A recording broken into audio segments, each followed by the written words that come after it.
sang this song to me.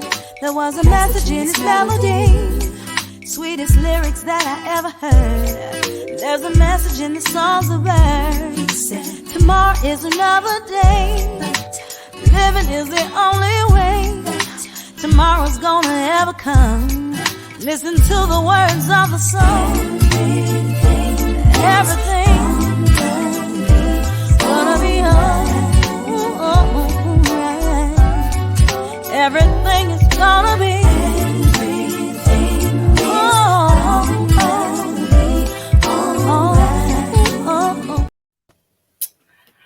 Thank you for joining us. I'm Stephanie Wilson-Coleman, the Empowerment Doctor, and this is a new episode of A Sip of Inspiration. Joining me today is Collin Hughes, and we're going to talk about do what you love and love what you do, because he has certainly been able to do that in his life.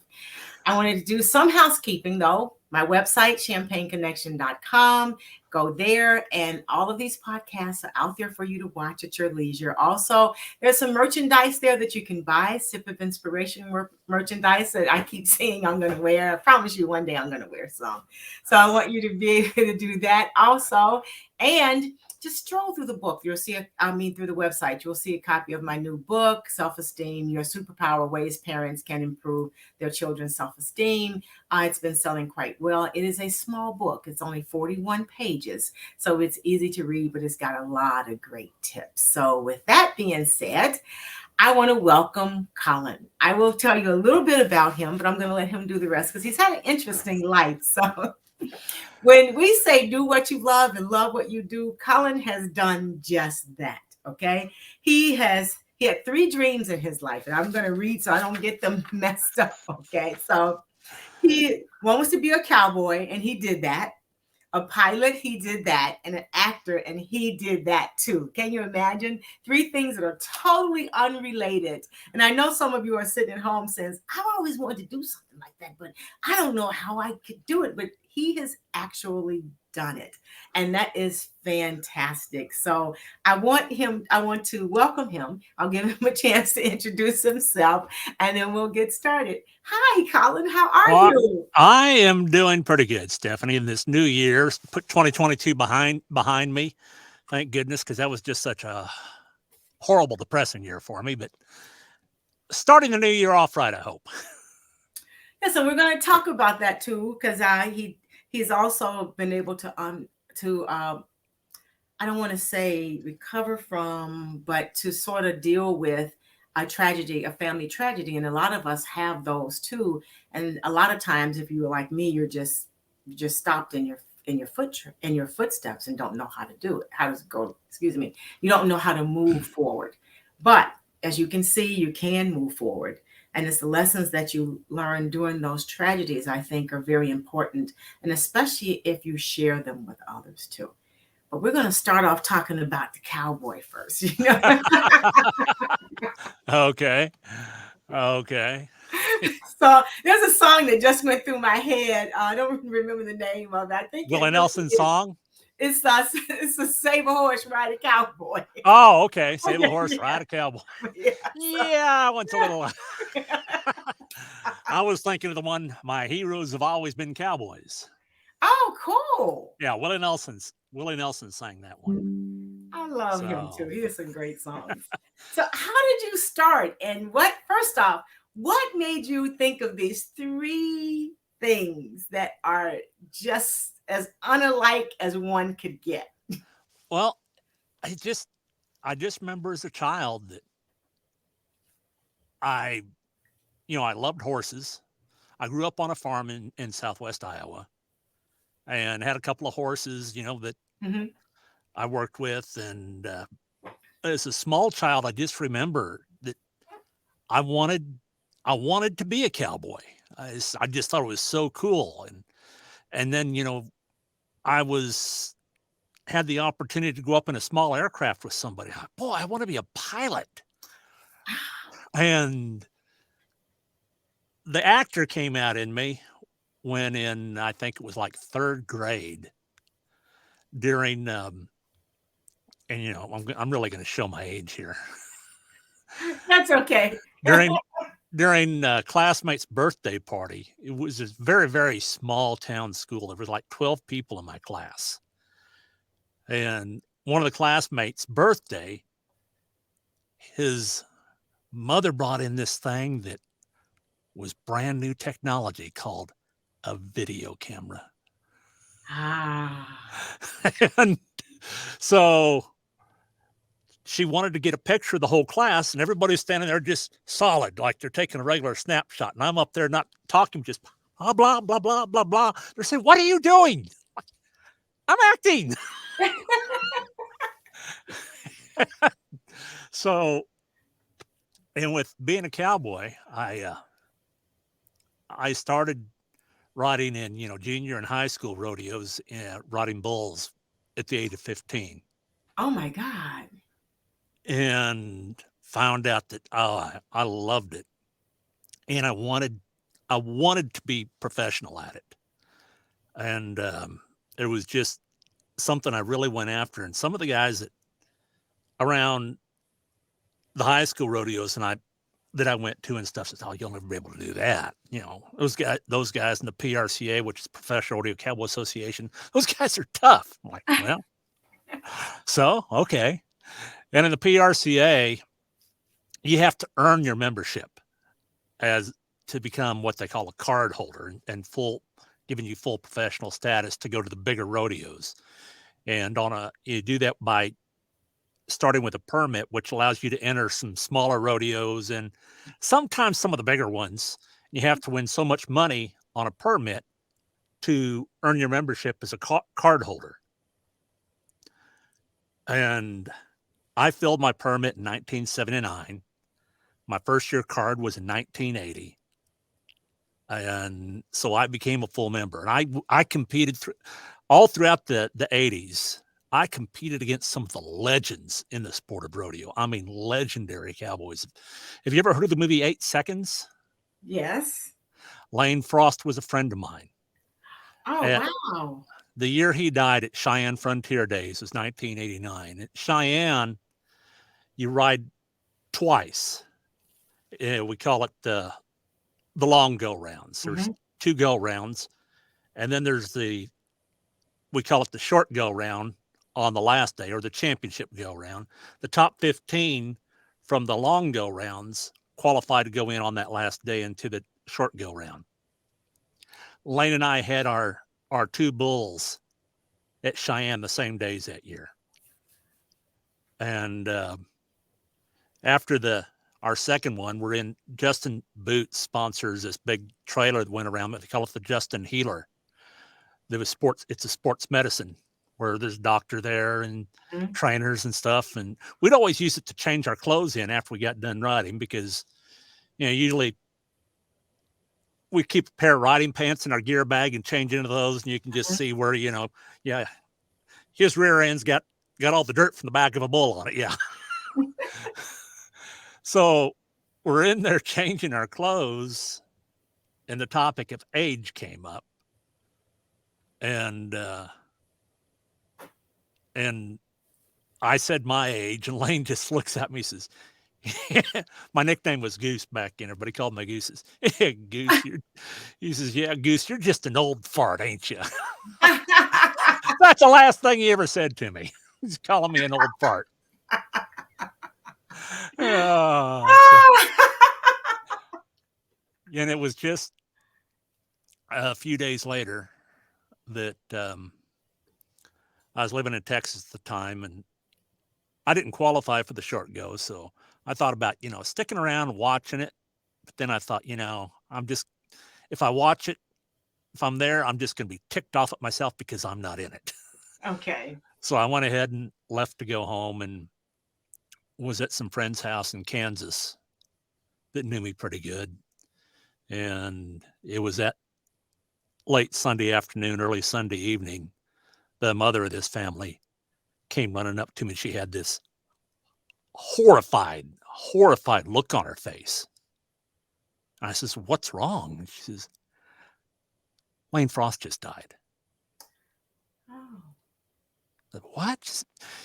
And, these people really knew me, and so she was concerned for me as a bull rider. She just always, this family just, they were a really big rodeo family, and this family would go to the National Finals Rodeo each year to watch. And this woman, during the national final, every time she'd see bull riding, she'd just close her eyes. So here I am as a, somebody close to the family, and she was just terrified that, and yeah, she says he was killed in the bull riding. He was riding the bull and he's killed him. We turned on the television, and just happened so that there was news of it right then as soon as we turned it on. And one of the news outlets who watched showed the entire thing. Lane actually made a qualified ride that day and won a sizable check. And it was afterwards, I always say that what really happened to Lane was he didn't plan his get-offs. And normally in the bull riding, you hear the whistle, you look off, and you just kind of step into your hand, throw your leg up over the bull of the back and try and land on your feet and get out of there. Lane would just let go, and whatever happened. So I remember on his first one, I'll just never forget this. Qualified ride, you let go, and he looked like helicopter blades whirling out through the air. I'm like, Lane, that's going to get you. And he did. He landed face down in the mud. And the bull come back around, put a horn in the middle of his back, broke a rib that punctured an artery. And he got up, and this first news outlet showed the whole thing, showed him getting up. And he's walking back to the chutes, and he's just waving for people, come help me. And people knew that he was really hurt at that point. And then he just fell face down. And I thought, they didn't need to show that. Then we turned it to a local station out of Oklahoma that Lane was living in Oklahoma. So, everybody in Oklahoma knew Lane. And they just told that this had happened. Then they says, we regret to inform you, to show you the last ride of Lane Frost. And it showed Lane, the gate opening, making a good ride.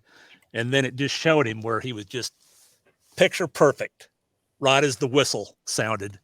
And they stopped right there. And I thought, now that's classy. That's right. That's how the right. Yeah, exactly. So what happened with you in bull riding after that? I got scared. Okay. Yeah, I was like 33 at the time. And so that's old for a bull rider. But I would, the year that Lane died, I went to, I can't remember the actual town, somewhere I think it was Burwell, Kansas. Then my next stop was a place somewhere in Nebraska. I forget the name of the town. I don't know why. And then on to Cheyenne. And the next year, the year after he died, at Burwell, Kansas, I tore a groin muscle in my left leg. And I was about to win it. Then I just felt something pop and go down just like a second before the whistle blew. And then the next night I got on with a torn groin muscle. It was McCook, Nebraska. And I got thrown off harder than I ever had in my entire life. And this bull was walking all over me. And all I could think is that next hoof's coming in the middle of my back and they're going to carry me out of here in a hearse. And had to be helped out of the arena back behind the chutes. And, my buddy's looking down, Goose, you okay? And I says, that's it, man. That's the last one. This is, no, you'll be back. We know you better than that. That was it. I never looked back. And that same year later on, I'd still go to and watch, and watch friends, but I'll never forget Tough Hedeman, who was Lane's closest friend. at the Lone Star Circuit Finals in Fort Worth, Texas. I pulled Tuff's rope, and this bull turned back really hard, and he got bucked off pretty quick, which doesn't normally happen with him. And when the bull kept coming around, the hooves from the bull, one on each side of his head right there, didn't touch him. And all I could think is, man, he came so close to death too. If that bull would have stepped on his head, I says, how could he keep doing it? I couldn't do it again. So from bull riding, it's like I've seen it once when I went to Wyoming to visit a friend, and I thought, nah, never ever would I do that. It is just like scary to watch. Okay, it's scary. It's fun now, but it's like scary to watch. So how did you transition to the next thing? Because something evolved, and then now you. Well, it took a little while before I actually went as a pilot as a career. After I stopped riding bulls, I started to announce rodeos. Oh, okay. Yeah, that's what got me behind the microphone, and I found out I loved being behind the microphone. Okay. And it was so much fun. And, as a former contestant, that gave me a lot of knowledge base. Plus, I judged a lot of rodeos. And I found out that the audience loved my voice. I thought, okay, let's have some fun with this. For a lot of people, they're public speaking. I'm like, I'd be behind my microphone and there'd be a crowd of a few thousand people there. And I said, we're about to have some fun. So tell me about the most fun you had behind the microphone. Oh, every time I'd get out behind the microphone, I just loved it. I'd eat it up, and just getting the crowd revved up and getting them behind a rider, and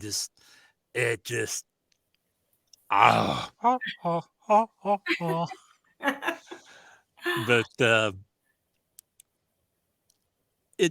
bull riding is one of the things that I had an introduction to the bull riding that the crowds loves. They're big, they're bad, and they're back in town. The bad boys of rodeo. They make their living by destroying bull riders, and they do it all for a bale of hay and a bag of feed.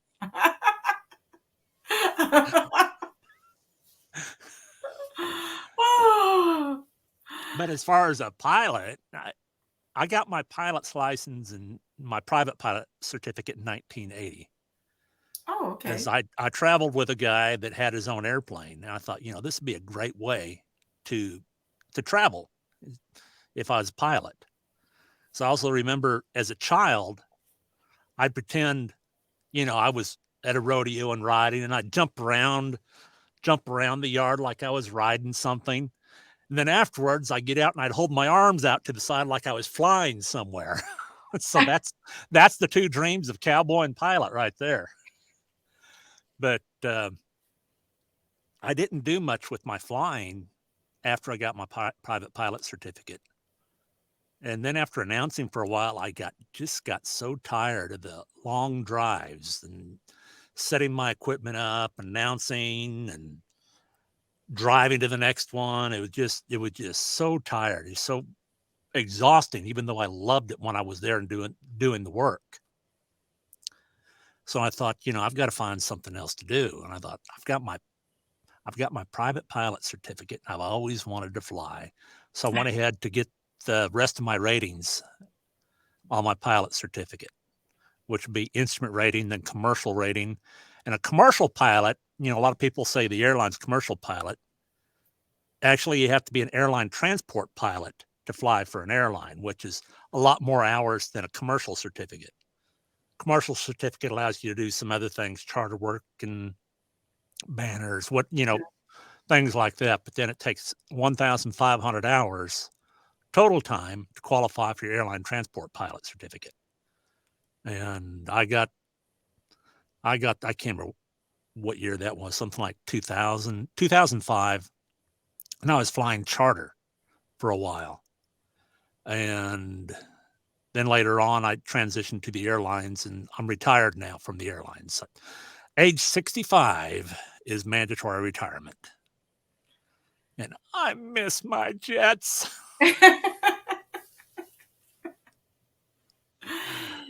So is there anything else you want to sneak in after age 65? It's like, I'm behind the microphone. You see me right here now, the headset on, microphone here. I'm Sennheiser MKH 416 microphone, only for $1,000.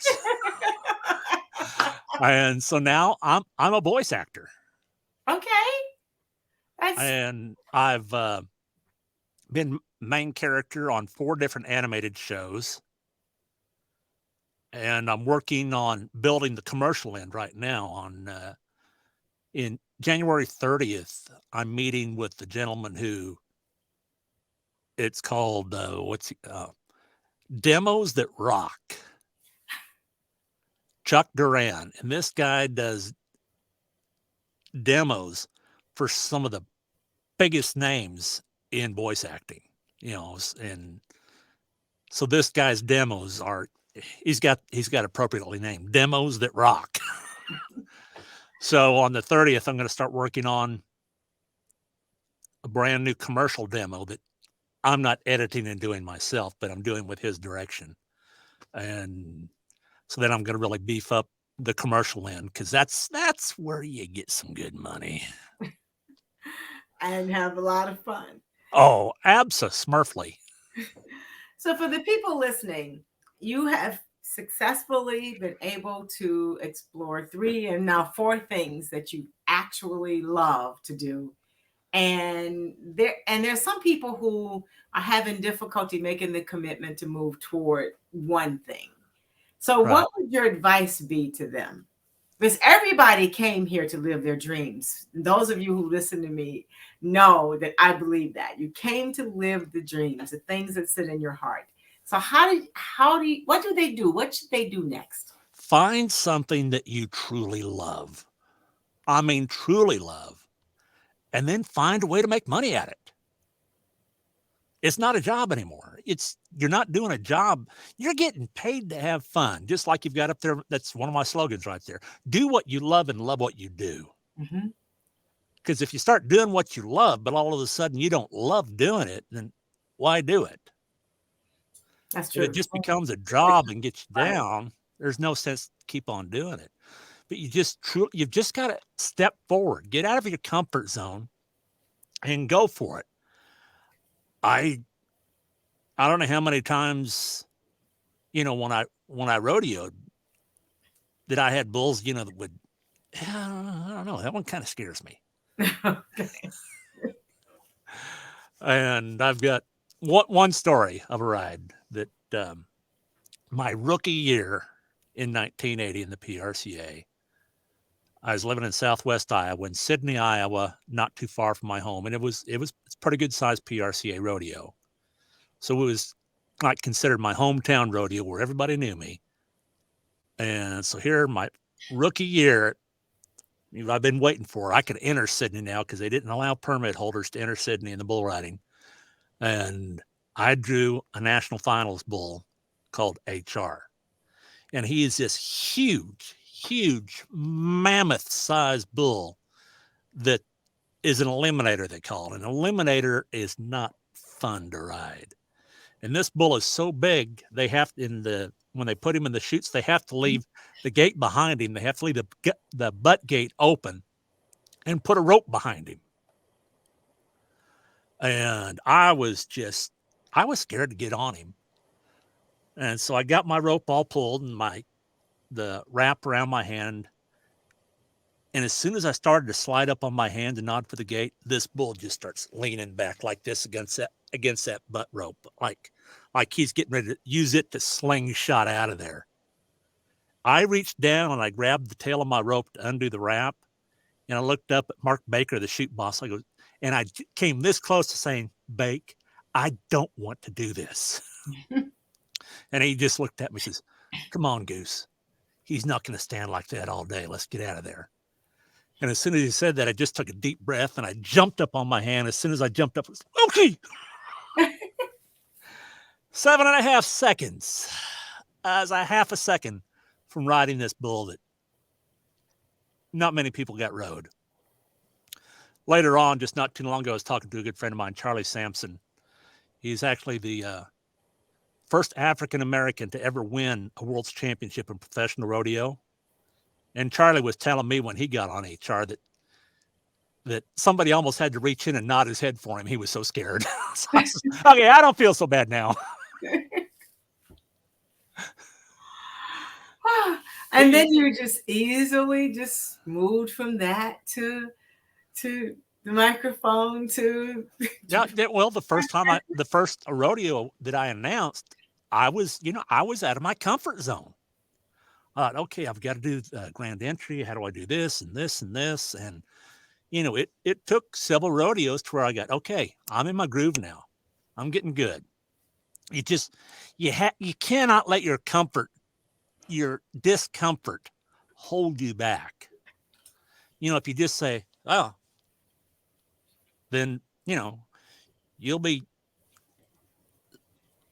sitting in your parents' basement until who knows how old you are. You've got to get out of your comfort zone. If you really love something, make it something you can do for a living. It really is that simple. I know, it's like, get out of your comfort zone. I love that. Don't let your discomfort hold you back.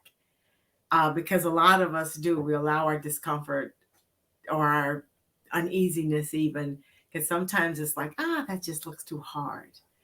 But I can imagine some of the conversations going through your head as you're doing the hard while you're getting on the bull. You did it anyway, right? You did it anyway. Yeah, it's so, yeah. But, life isn't always a bed of roses either. Everybody has trials. Yes, everybody has trials. That's a part of life. I don't think we learn anything if we don't have any trials. So exactly. We really just sitting here, not just doing this, So. You're right. Sometimes it takes a trial to get us up out of our seat and on the way to something that we love. And sometimes, as they used to say, you get sick and tired of being sick and tired, then you'll start going ahead and starting to live your dreams. So we talked earlier a little bit about some tragedy that you had in your family. I know a lot of people are facing similar tragedies now in our environment, where kids are so plugged into everything and everyone seems to be, I don't have a word for it, but there seems to be a lot of bullying and a lot of not nice things that they're saying to each other and even themselves. Because when people say it to someone else, they believe that about themselves too. So how have you been able to still stay on the path of doing what you love while you grieve the death of your granddaughter? Well, I've had two tragedies in my life from death. In 2015, I lost my oldest daughter to cancer. And, everybody's, the feeling of losing a child. Yes. And that was, everybody says, losing a child is one of the hardest things that you can do, that you can go through. But June 10th of 2022, I got a phone call. As my daughter's caller ID on it, so I just pick it up. Hey, how's it going? And it was her boyfriend. And I was like, why is he calling me on her number? And he just says, told me that my granddaughter had killed herself. And I just started wailing. My wife is a social worker, and she was working from home, and she was in her office in the front of the house with a client. And sometimes, when I'm doing voice acting, I'm in my booth, yelling things for a character. And she thought, oh, he's recording something.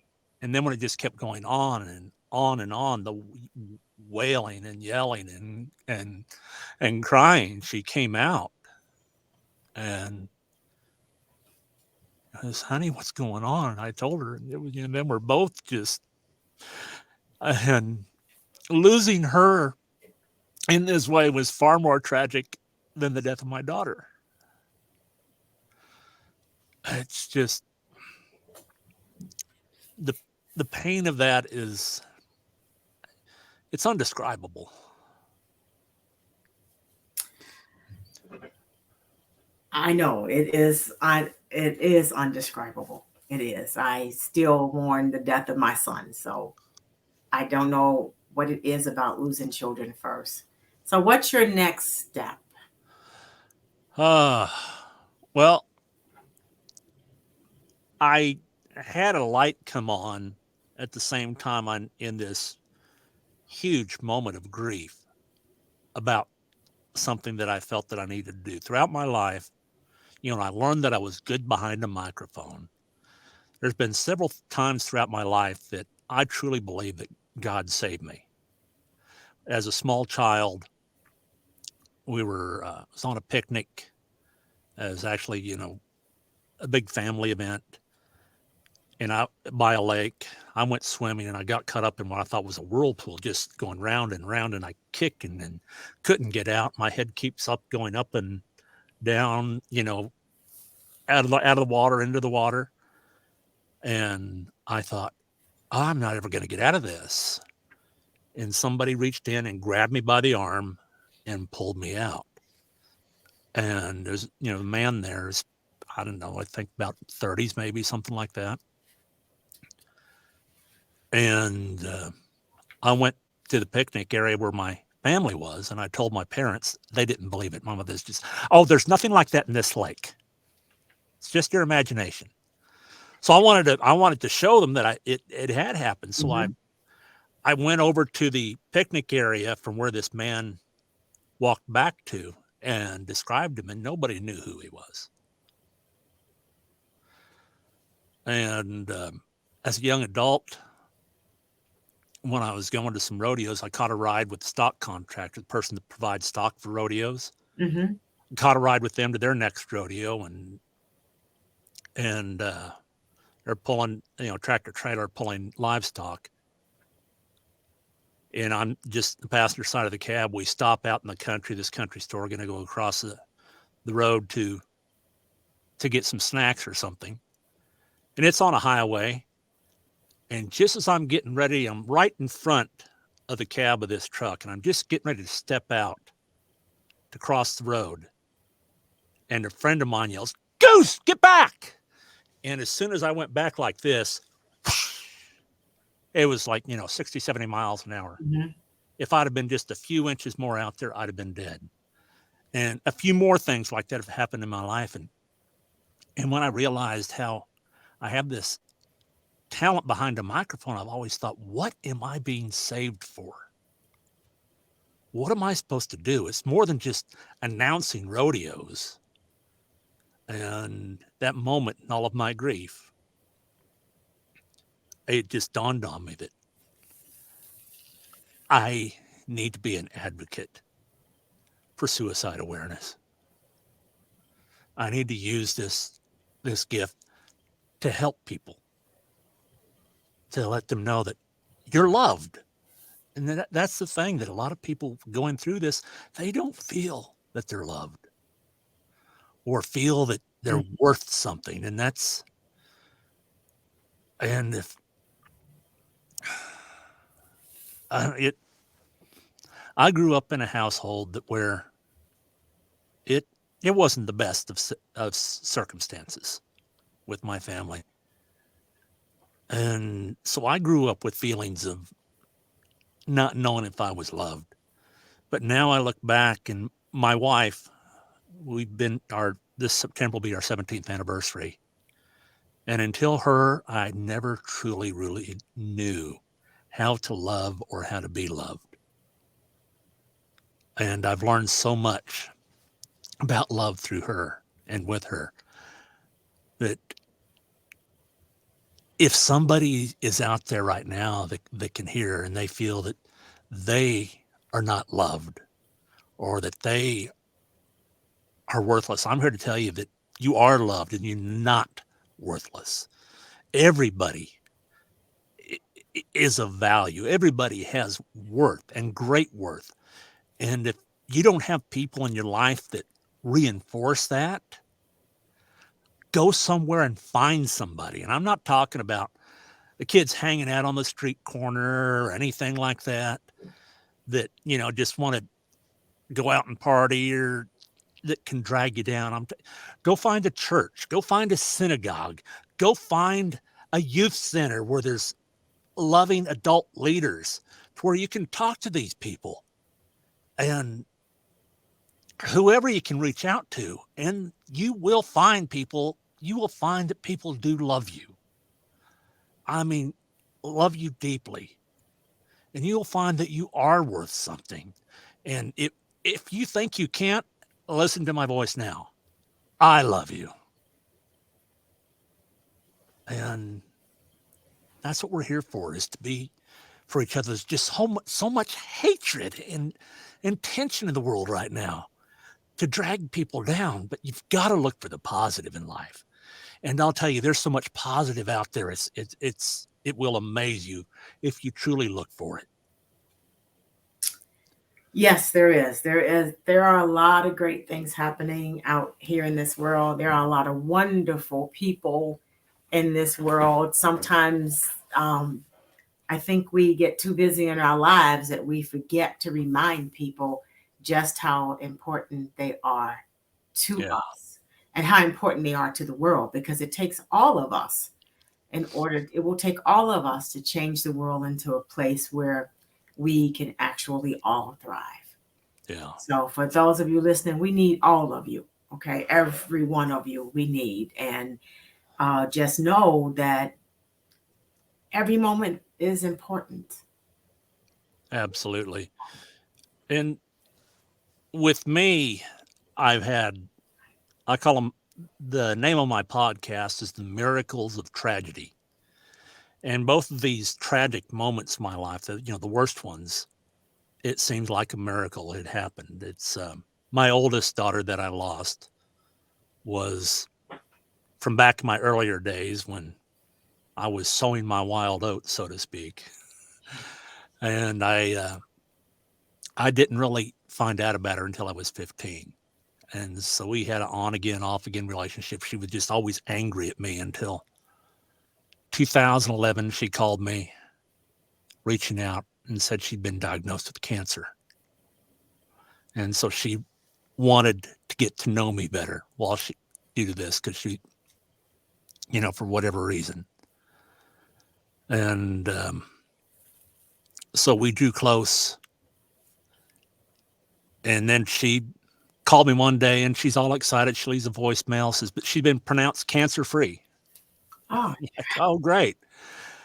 But then not too much after back, it came back with a vengeance, and lost her on January 29th of 2015. And the miracle that came from that is that I started to get to have a relationship with my granddaughter from her that, is now, we call and we text, and she's in college. She's 21, loves fencing, and her boyfriend loves fencing. And so, so that was a miracle out of that. And my granddaughter that I recently lost comes from a daughter that she's with a sibling group of 4 girls from my first marriage. And I'd started to try and turn my life around at that point, but I still, wasn't a great guy yet. And cheated on their mother, led to divorce. And shortly after we divorced, she remarried a man who is retired military. And they asked if he could adopt them so that they could have his military benefits, insurance and whatever else that comes with those benefits. And I thought, that's more than I'll ever be able to pay in child support right now. So yeah, it's a good thing for them. So I signed the papers, not realizing that I just signed away all rights to even see them. And so they grew up angry with me. But in 2004, the second daughter of the second oldest of these 4 girls reached out and wanted to get to know me. And so we went through a few months of a relationship, and she was getting a lot of family pressure. So she backed out just to, so she didn't feel that pressure. A few months later, back in again. I thought, okay, she's overcome the pressure. And then same thing. And then I married to my current wife, and she asked me, she says, got an email from my daughter again. And my wife says, well, you're going to write her back, right? And I says, I don't know if I can go through this again. And my wife she doesn't let anything go. Oh, come on. She's reaching out. She really wants, come on. She's reaching out. And I thought, okay, but you'll see. And I don't know how long it lasted this time, and the last thing she said this time to me on the phone was she was pregnant with my grandson. And my granddaughter then was like 2 years old, 2 or 3 years old, maybe. And she just yelled on the phone, says, you will never see these children. And then in 2017, my wife says to me, what are you going to do if she ever contacts you again? I says, I cannot go through that again. And she says, I understand. Really? And I was at home on time off, and the next day I'm saying my morning prayers. And I heard, it's just almost like you're hearing my voice right now. It says, pray for your children. What? They want nothing to do with me. I don't have children. Why should I pray for them? Went on with my prayers and says, pray for your children. And this went on for like 5 minutes. And I finally says, okay, I will. And a couple days, I went back to work. Day one, all I did was, I was based in Houston, Texas. So I'd have to airline down to catch a ride to work. And first day is just Detroit, Michigan overnight, then Detroit back to Houston the next morning. I'm getting off the plane after everybody's deboarded. My phone rings, unknown number. It's my daughter. It was her ex-husband then, had just been killed in an automobile accident. The grandson that I never met was in the car with him, in a coma at a hospital in Fort Lauderdale. His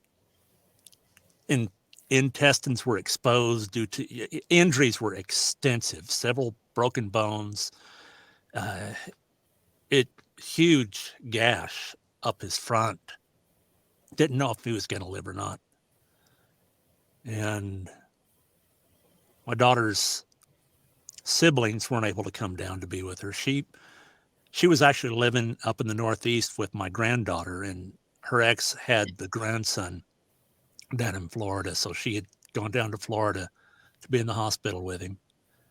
And her mother couldn't come out. Her siblings couldn't come out. She just wanted somebody there for support. And she said that, it says, I'm on the next flight. So, as a pilot, I can non-revenue fly for free on any airline, but from Houston to Fort Lauderdale, it's always tough to get on those flights, even for the jump seat up in the flight deck. So I bought a ticket to get there.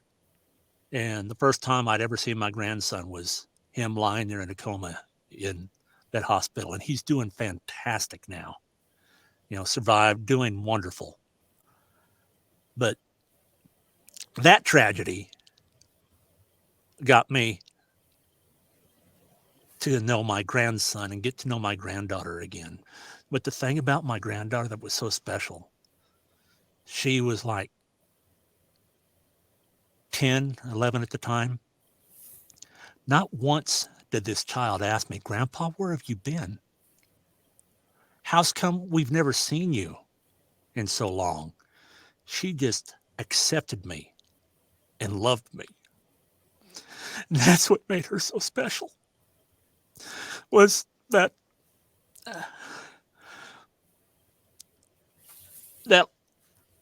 love that just came because that's who she was. My wife and I had the opportunity to take her to Hawaii on vacation one year. She never asked, she asked for one thing, and that's if we could take her to a store where she could buy her own bathing suit. And we even found, swimming with the dolphins. And I asked her if she wanted to do this. Oh, Grandpa, that costs a lot of money. I said, well, don't worry about that. She says, do you want to do it? Grandpa, you can't. That's a lot of money to spend. I says, honey, if it were free, would you want to do it? Says, yeah. I says, okay, then don't worry about the money. I want to do this. Says, okay. And I've got there's the profile picture, and what's the other picture on Facebook, the bigger one at the top? Oh yeah, I know the banner, I think. Yeah. The banner, yeah. I've got a picture of her with the dolphin. She's hugging the dolphin. In that, when I first put that up, she has this huge smile on her face. And another friend of mine from my rodeo days, Don Gay, 8 times world's champion bull rider, who's never met anybody from my family. I put that up, and he commented and says, I'd know that smile anywhere. Because her smile is just like mine. And so the miracle in that tragedy was actually being able to bond with with your grandkids and your family. Yeah. And it doesn't end there. Oh, cool. Share more. When my wife and I went out for the funeral, there's, of course, my other 3 daughters that really don't have a relationship with. And the funeral home had accepted digital pictures from people. And there was like 300-400 photographs that people had submitted to go on the wall in her obituary with the funeral home. And the funeral home selected just a handful of these pictures to make a video. Over half of those pictures was her with my wife and myself in our home and Universal Studios in Hawaii. And now all of a sudden, all my other grandchildren know who I am. At the funeral, the oldest daughter of my youngest daughter, I'm standing next to my granddaughter, and of course, just having a hard time. And this beautiful young girl just walks up to me and says, do you need a hug? Yeah. The next morning, my oldest daughter had gotten my phone number from my other daughter and reached out to me and said that one of her daughters, who is 16, wanted to meet me. And the burial was on Sunday. The funeral services were on Saturday. It was quite a ways from where we had to go. We was out there at the cemetery. And after the services, my daughter brings up this 16-year-old grandchild of mine. And she looks up at me, and I'd always been called the bad dad because of how I was back then. And this sweet, sweet child looks up at me and says, are you a good man now? And it felt so wonderful to look her in the eye and say, yes, I am. And she just reached out and hugged me. And during the burial, I almost fell down I almost passed out when it was done. And the oldest child of my youngest daughter, 14-year-old boy, came up to me and he says, can I hug you? I said, yeah. And my wife, during the graveside services, looked over at me and says, honey, do you realize that this is Father's Day and that all 4 of your daughters are here? And this 16-year-old granddaughter that I met that day, she and I text almost every day. And she just, this child has no barriers. It's just completely opposite of what my other granddaughter was like. She was always reserved, and people, just you had to bring it out of her until she finally, oh, okay, yeah. But this child, oh no, she just all out. And Oh, completely different personalities, but I have her in my life now. she's keeping you on track. Sort of like my grandson. I messed up something the other day. He says, "What is your strategy to correct that?" He's 5. Okay. Yes. Okay. Yes. Yeah, so it's even when there's tragedy, good can come. That's right. Good can come even when there's tragedy. Oh, God. So I want to thank you for being an example, though, to everyone listening and reminding us that we can always do what we love to do.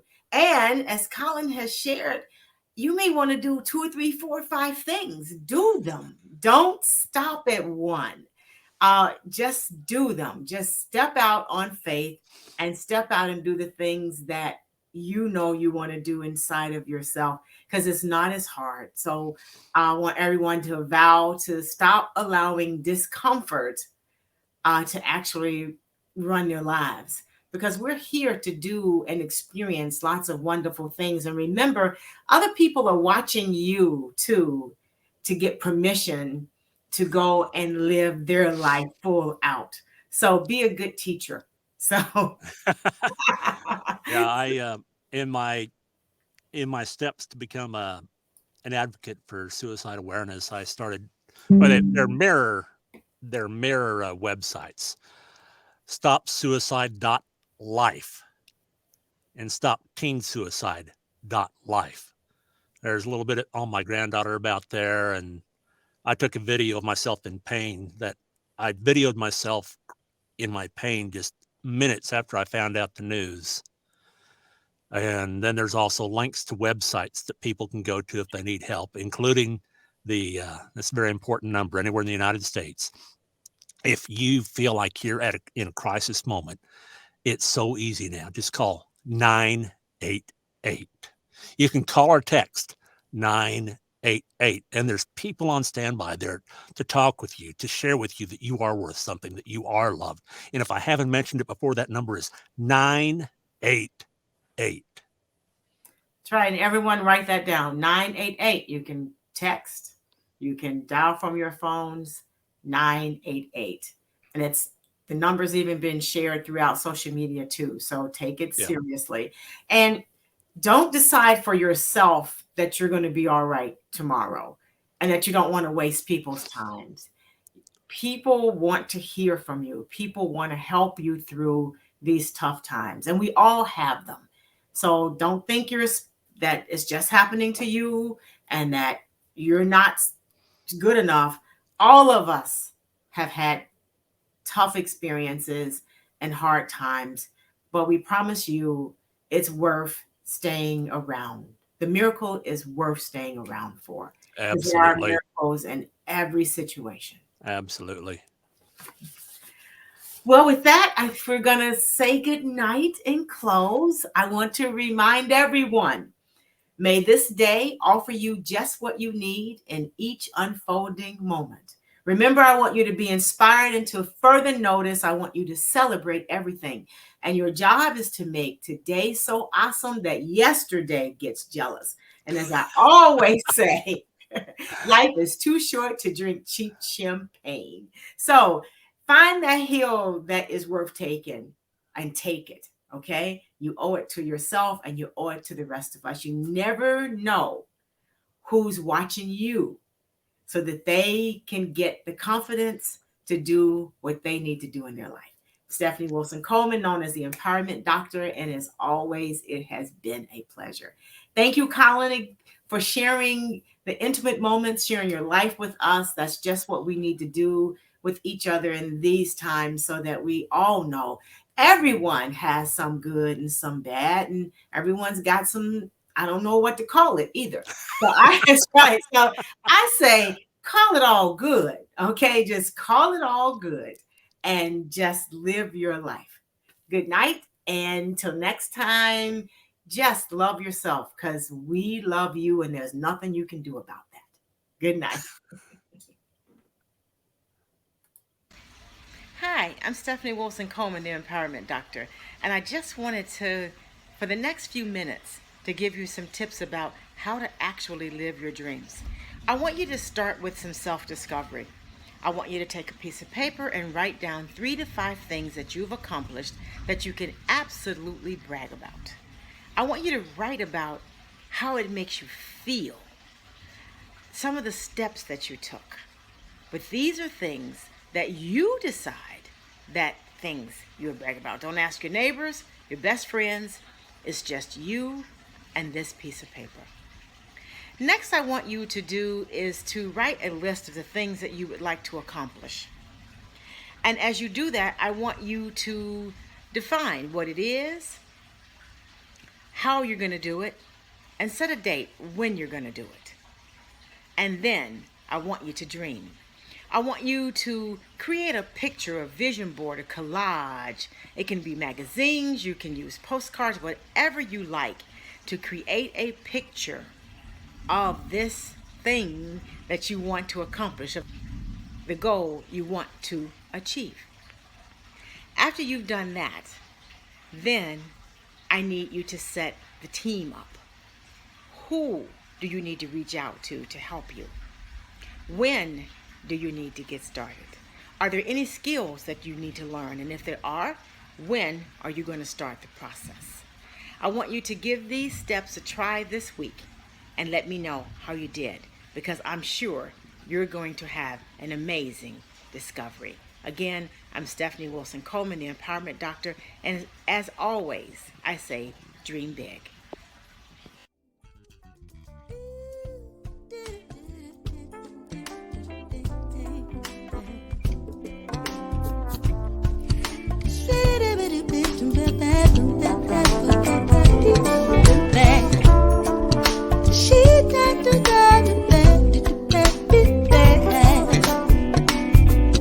But life's too short to drink cheap champagne, so I decided to buy me